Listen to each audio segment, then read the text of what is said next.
Hello everyone, class 8 history chapter 5 video 2 The rebellion spread। British को दिल्ली से निकाल दिया गया। फिर 1 वीक तक कोई विद्रोह नहीं हुआ, फाइटिंग नहीं हुआ और स्लोली न्यूज स्प्रेड हुई तो नॉर्थ इंडिया के बहुत सारे एरिया में ब्रिटिशर के खिलाफ फाइट होना शुरू हो गया। बहुत सारे रेजिमेंट आर्मी ने ब्रिटिशर पे विद्रोह करना स्टार्ट कर दिया और वो दिल्ली, कानपुर, लखनऊ पहुंचे। टाउन विलेज में ब्रिटिशर के खिलाफ फाइट विद्रोह करना शुरू कर दिया और जमींदार और भी मेन लीडर्स वो सब भी इस म्यूटिनी के लीडर्स बने और भी मतलब जमींदार और भी मेन लीडर्स वो सब इस म्यूटिनी के लीडर्स बने और ब्रिटिश के अगेंस्ट फाइट किया। नाना साहिब एडॉप्टेड सॉन थे पेशवा बाजीराव के। वो कानपुर के पास ही रहते थे। पेशवा बाजीराव ने भी आर्म्ड फोर्स को एकजुट किया और ब्रिटिशर के अगेंस्ट फाइट करना शुरू कर दिया। नाना साहिब ने खुद को पेशवा डिक्लेयर कर दिया क्योंकि उनके फादर का नाम पेशवा बाजीराव था ना, दैट्स व्हाई। नाना साहिब ने कहा वो बहादुर शाह जफर के गवर्नर है एंड ब्रिटिशर के खिलाफ फाइट करेंगे उस ओहदे से। पेशवा बाजीराव ने नाना साहिब को एडॉप्ट किया था। फिर लखनऊ में पेशवा बाजीराव ने तो नाना साहिब को एडॉप्ट किया था, इतना तक हो गया, ठीक है। फिर लखनऊ में बिरजिस कादिर थे, सोन ऑफ नवाब वाजिद अली शाह, जिसको निकाल दिया गया था, ठीक। मतलब लखनऊ की गद्दी से हटा दिया गया था एंड बिरजिस कादिर को नवाब बना दिया गया। बिरजिस कादिर ने माना कि हमसे ऊपर बहादुर शाह जफर है। बिरजिस कादिर के मादर थी बेगम, मादर का नाम था बेगम हजरत महल ने एक्टिव पार्ट लिया इस म्यूटिनी में ब्रिटिशर के अगेंस्ट और इस रेवेलियन को रानी लक्ष्मीबाई ने भी ज्वाइन कर लिया। रानी लक्ष्मीबाई और तात्या टोपे ने मिल करके ब्रिटिशर के अगेंस्ट फाइट किया। तात्या टोपे नाना साहिब के जनरल थे। मध्य प्रदेश में एक जगह है मंडाल, वहां पर रानी अवंतीबाई लोधी रामगढ़ की थी। उन्होंने लीड किया था 4000 लोगों का आर्मी अगेंस्ट जो था ब्रिटिश के। ब्रिटिशर कम पड़ गए थे रेबल फोर्स के अगेंस्ट और हम लोग जो ब्रिटिशर से फाइट कर रहे थे वो ज्यादा थे। ब्रिटिशर को लगने लगा अब हमारा रूल खत्म हो जाएगा। लोगों को कॉन्फिडेंस भी आ गया कि अभी तो ब्रिटिश रूल हमारे देश से खत्म हो जाएगा, मतलब वो लोग देश छोड़ के चले जाएंगे। काफी प्लेस में ये रेवेलियन स्प्रे हो गया। अब बहुत लोगों ने ब्रिटिशर के अगेंस्ट विद्रोह करना चालू कर दिया। अवध में फेमस हो गया रेवेलियन। अब 6 अगस्त 1857 हम लोगों को एक टेलीग्राम मिलता है sended by lieutenant colonel Tytler's to his commander in chief कि हम लोगों का नंबर कम होते जा रहा है। तो और ऐसा बोला कि हम लोग के अगेंस्ट तो अब जमींदार भी हो गए, किसान भी हो गए, तो हमारे अगेंस्ट है ये भी लोग। न्यू लीडर्स आए, ठीक है। अहमदुल्ला शाह, फिर ए मौलवी from Faizabad.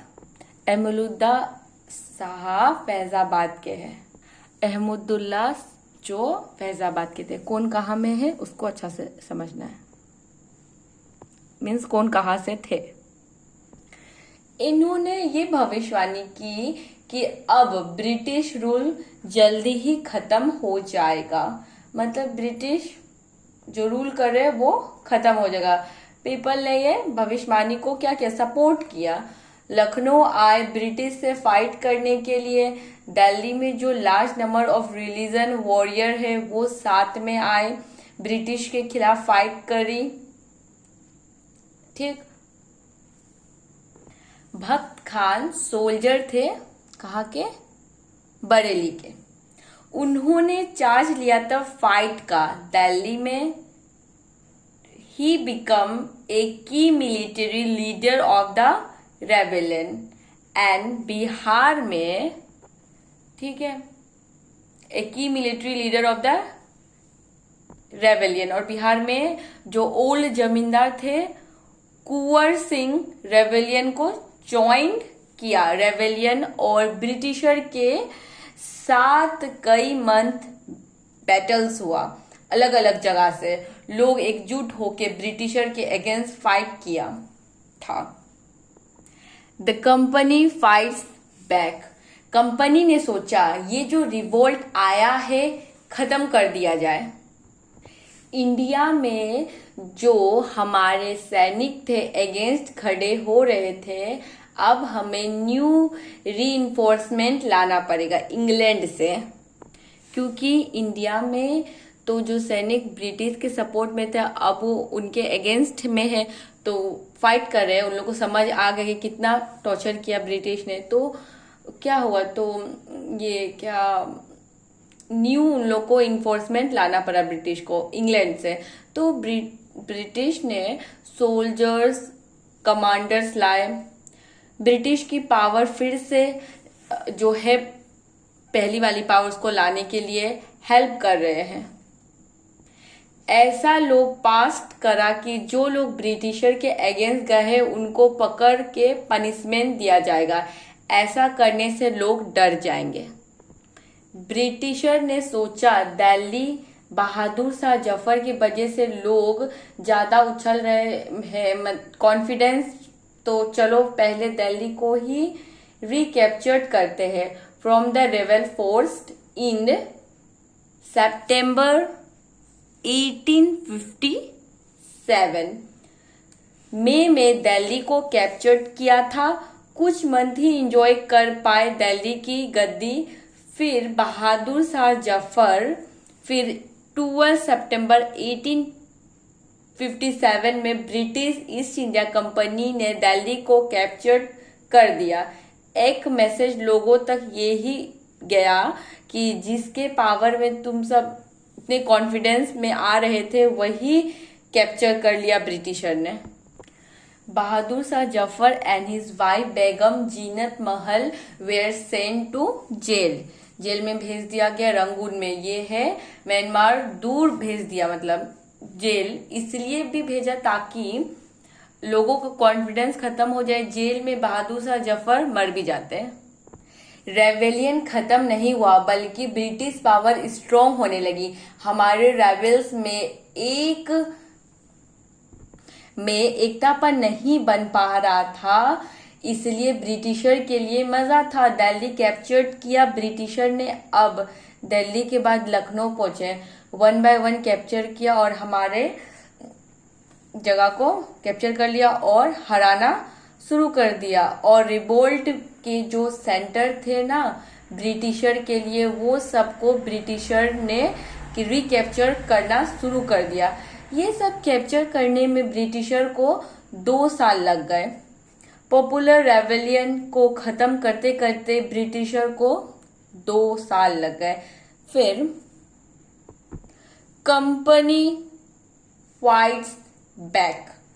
Lucknow take over in March 1858। Rani Lakshmibai.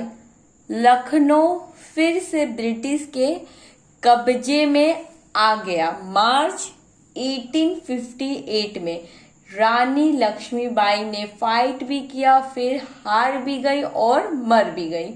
जून 1858 में ऐसे ही रानी अवंतीबाई को भी हरा दिया गया। कुछ समय बाद रानी अवंतीबाई को चारों तरफ से ब्रिटिशर ने घेर लिया। तो ये इन्होंने मतलब वो खुद ही मर गई।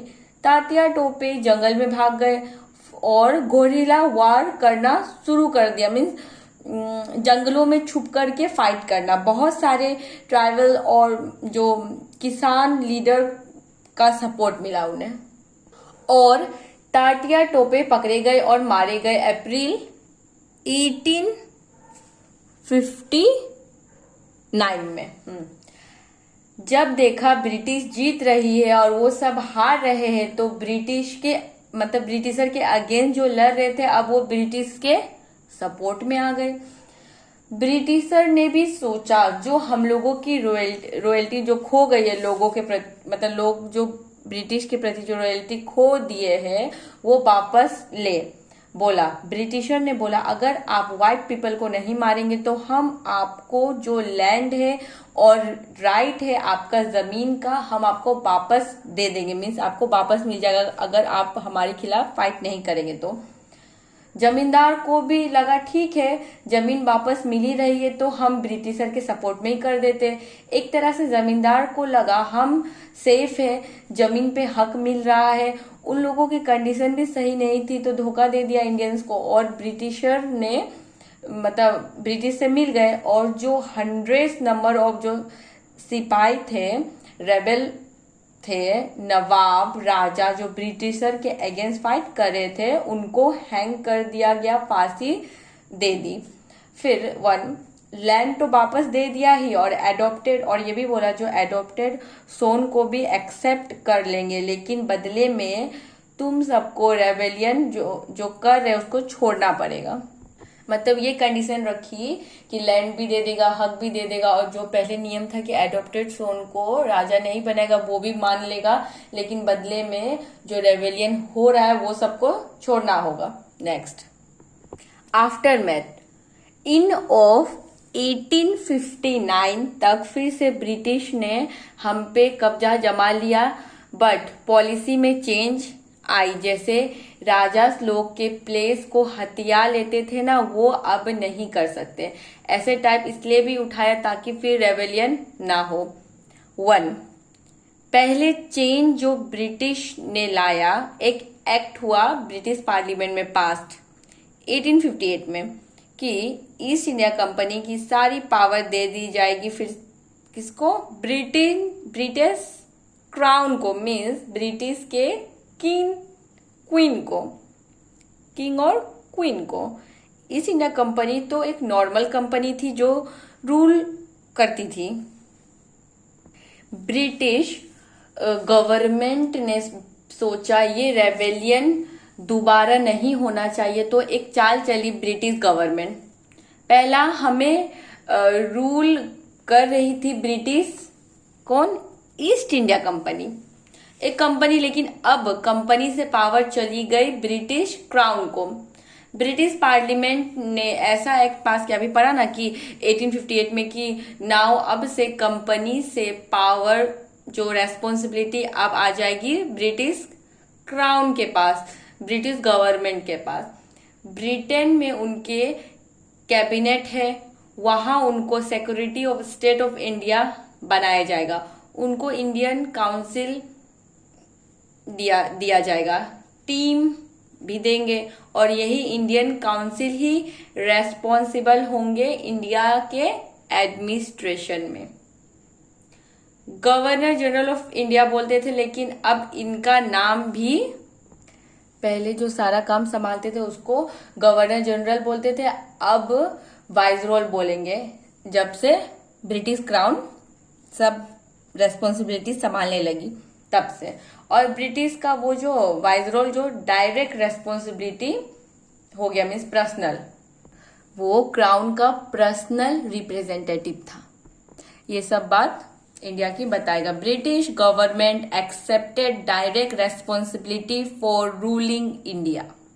जो रूलिंग चीफ ने कोई वजह से रेबेल पार्ट नहीं लिया, उनको मतलब जरूरी नहीं कि सभी लड़े, कोई वजह से कोई रूलिंग चीफ जो इस रेबेल में पार्ट नहीं ले पाए, तो उनका रॉयल्टी को, मीन्स उनका विश्वास को दोबारा पाने के लिए ये इंश्योर किया कि अब पावर रेस्पॉन्सिबिलिटी तो ब्रिटिश क्राउन के पास था। सारा रूलिंग चीफ से बोल दिया गया कि अब फ्यूचर में आप सबकी टेरिटरीज को हम नहीं लेंगे, एनेक्सेटेड कर मतलब हम लोग नहीं छीनेंगे, कब्जा नहीं करेंगे, एनेक्स्ट नहीं करेंगे।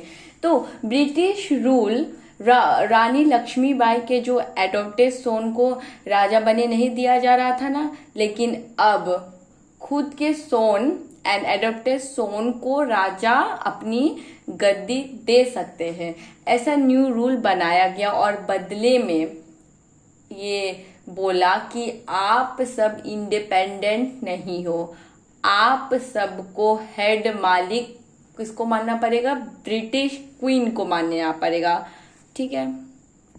नेक्स्ट, इंडियन सोल्जर्स का आर्मी में का जो प्रोपोगेशन है वो कम कर दिया जाएगा, मेंबर कम कर दिया जाएगा, और उसका बदले यूरोपियन सोल्जर का प्रोपोगेशन को बढ़ा दिया जाएगा।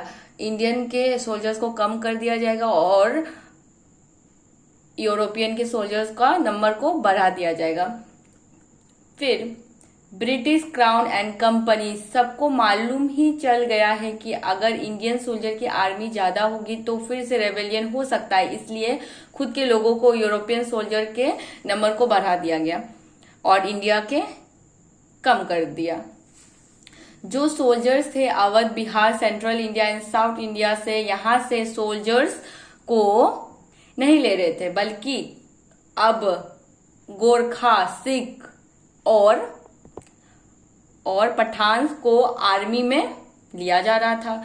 ब्रिटिश ने माना कि म्यूटिनी वाला जो मैटर हुआ था मुस्लिम ने किया था, मुसलमानों ने किया था, और मुसलमानों की लैंड को कब्जा कर लिया, हड़प लिया गया, और ऐसा शक किया कि सारा म्यूटिनी रेवेलियन जो मुसलमानों की वजह से ही हुआ। फिर ब्रिटिश ने डिसाइड किया था कि अब रेस्पेक्ट करेंगे कस्टम, रिलीजन और social practice of the people in India, ये सब में ब्रिटिश अब इंटरफेयर नहीं करेंगे। फिर ऐसा पॉलिसी बनाया कि अब लैंड लॉर्ड मतलब प्रोटेक्ट होंगे और जमींदार को राइट दे दिया जाएगा कि उनका लैंड पर उनका ही लैंड को कोई नहीं लेगा। सिक्योरिटी हो गई कि उनका लैंड ही उनका पास रहेगा, कोई नहीं छीनेगा। 1857 के बाद काफी पॉलिसी चेंज करी और मेन ये भी था, ब्रिटिश ईस्ट इंडिया कंपनी को हटा के ब्रिटिश क्राउन की गवर्नमेंट हो गई थी। इंडिया में लैंड तो हम नहीं हड़पेंगे, लेकिन तुम सबको ब्रिटेन की क्वीन को अपना हेड मालिक मानना पड़ेगा। यूरोपियन सोल्जर को बढ़ाया और इंडियन के सोल्जर्स को कम कर दिया नंबर में, मतलब यूरोपियन के सोल्जर्स को ज्यादा नंबर में रखा और इंडियंस के कम नंबर में, ताकि कहीं फिर फाइट ना हो जाए बोल के, इसलिए इंडिया का सोल्जर्स का नंबर कम रखा। एंड साउथ इंडिया से सोल्जर्स नहीं लेके गोरखा, सिख और पठान से लिया। ठीक है। ब्रिटिश को लगता था कि ये सब विद्रोह मुसलमानों की वजह से हुआ, इसलिए ब्रिटिश मुसलमानों की प्रॉपर्टी हड़प लिया। ये ब्रिटिश बोला इंडिया के मतलब ये भी बोला कि इंडिया के कल्चरल मैटर में इंटरफेयर नहीं करेंगे। फिर जमींदार को उनका प्रॉपर्टी राइट भी मिल गया और नहीं छीनेंगे, ऐसा भी बोल दिया ब्रिटिश ने। बदले में ब्रिटिश क्राउन को वो जो क्वीन है उसको अपना सरदार, मालिक मानना पड़ेगा। Figure 16, some important centres of the revolt in north India. देखो कौन कौन सा है। ये जो रेड वाला है main centres of the revolt और ब्लैक वाला other centres of the revolt. ठीक है। क्या क्या है, मेरठ, दिल्ली, बरेली, लखनऊ, कानपुर, झांसी, फैजाबाद। कितना ये इम्पोर्टेंट है, पढ़ लेना अच्छा से।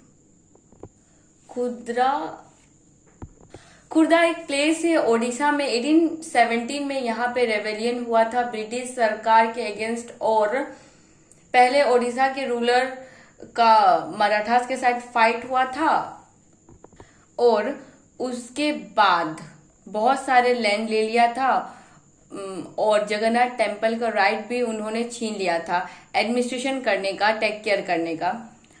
ठीक है। ब्रिटिश से मिल करके पहले ओडिशा के रूलर का मराठास के साथ फाइट हुआ था। फिर उनका बहुत सारा लैंड है ना ले लिया था, और जगन्नाथ टेम्पल का राइट भी उन्होंने छीन लिया था एडमिनिस्ट्रेशन करने का, टेक केयर करने का। ये और ब्रिटिश लोग मतलब ब्रिटिशर मिलके फिर ओडिशा के राजा से छीन लिया था। उनका बेटा को बुरा लगा और सोचा चलो लड़ते हैं मराठास के साथ, और मराठास को हरा दिया गया। फिर ब्रिटिशर ने ओडिशा के राजा को कोई रेस्पेक्ट नहीं दिया। फिर ओडिशा के राजा और मराठास के राजा मिल गए और ब्रिटिश के अगेंस्ट फाइट करना का कोशिश किया।